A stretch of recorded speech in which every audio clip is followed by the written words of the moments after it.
Ռազմական ավիացիան այսօր փոքրիկներն էլ փորձարկեցին, մի քանիսը իրենց հայրերի օրինակով։ Պատմում որ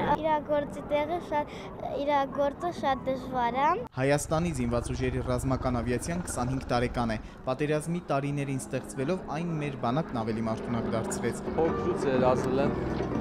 հետո որ իմացա, որ բացվել է Երևանում ռազմական ավիացիոն ուսումնարան, իմ երազանքը եղավ, որ ընդունվեմ ավարտեմ։ Դժվար, բայց սիրելի օդաչուների խոսքով վերևից ամեն ինչ ավելի լավ է երևում։ Ավիացիոն տեխնիկայի պատրաստումը թռիչքներին, վերանորոգումը ընդհանուր մարտական վիճակի բերել է։ Ավիացիայի տոնին երախտագիտություն նրանց, ովքեր իրենց կյանքը նվիրել են օդաչուական եւ ավիացիայի ինժեների բարդ գործին։ Կարևոր առաքելություն ունի նաեւ ռազմաավիացիոն համալսարանը։ Իրավի կարելի է անվանել հետազոտական համալսարան, որովհետեւ արդեն այսօր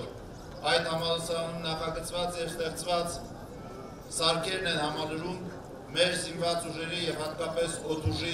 կարիքները։ Հայաստանի զինված ուժերի ավիացիոն արսենալը նաեւ գեղեցիկ օդային շքերթով ցուցադրվեց երկրից բարձր ամեն ինչ աչքի առաջ։ Գոլորիա Հովսեփյան, Արտակ Գևորգյան, օրակարգ։